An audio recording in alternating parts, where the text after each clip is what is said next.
राहिला निकालाचा प्रश्न, तर निकालाच्या प्रश्नामध्ये फक्त आम्ही जे काही सीटा लढवल्या होत्या, जवळपास 15 सीट लढवल्या तर 7 सीट जिंकल्यात.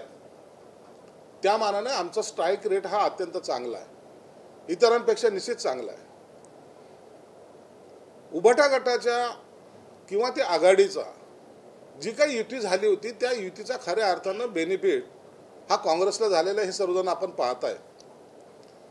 ज्यांची एक जागा होती ती जागा ही तो आमदार असताना माणूस आमच्याकडे होता, नंतर तो काँग्रेसकडे गेला. त्यावेळेला खासदार ते वारले दुर्दैवानं. त्यांच्या नंतर ती एकमेव जागा, त्याच्यानंतर आता काँग्रेसचे आलेल्या 13 जागा किंवा राष्ट्रवादी शरद पवारांच्या आलेल्या या 8-9 जागा, खऱ्या अर्थानं या युतीचा जो काही फायदा झाला असेल, या आघाडीचा जो काही फायदा झाला असेल, या 2 पक्षांना झालेला आहे. म्हणून इतर लोक काहीतरी आम्ही काही चमत्कार घडवला अशा आविर्भाव जे आहेत, त्यांनी इतर जे झोपलेले होते, ज्यांचं अस्तित्व शून्य झालं होतं, त्या लोकांना जिवंत करण्यामध्ये त्यांनी त्यांची ताकद खर्ची लावलेली.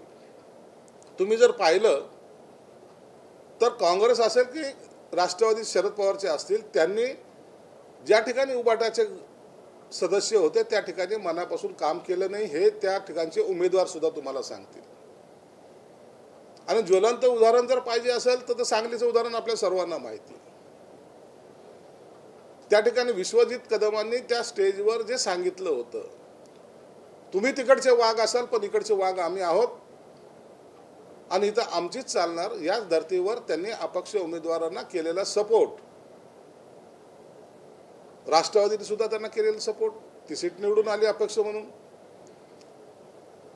उभाटा गटाने जे काही 22 जागा लढवल्या होत्या, त्यापैकी जर असा जर विचार केला तर त्यांच्या आलेल्या 9 जागा, म्हणजे हे 13 सीट कशा पडल्या याचं खऱ्या अर्थानं चिंतन मनन करायला पाहिजे. परंतु त्या मनस्थितीत ते आता नाहीत.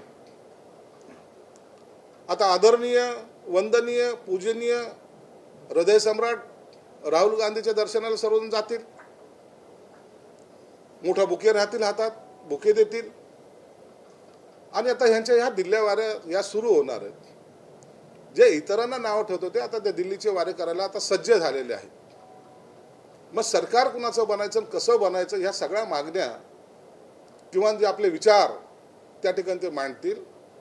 परंतु एक निश्चित आहे, जनतेने या लोकसभेच्या निवडणुकीमध्ये जो कौल दिलेला आहे तो नम्रपणे आम्ही मान्य करतोय. भविष्यामध्ये अशा चुका होणार नाही याची काळजी निश्चित आमच्या महायुती म्हणून आम्ही सर्वजण घटक पक्ष घेणार आहोत.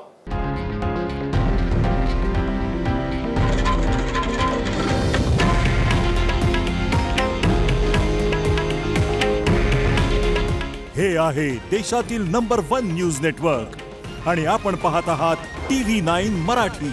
काळजी तुमची, हित महाराष्ट्राचं.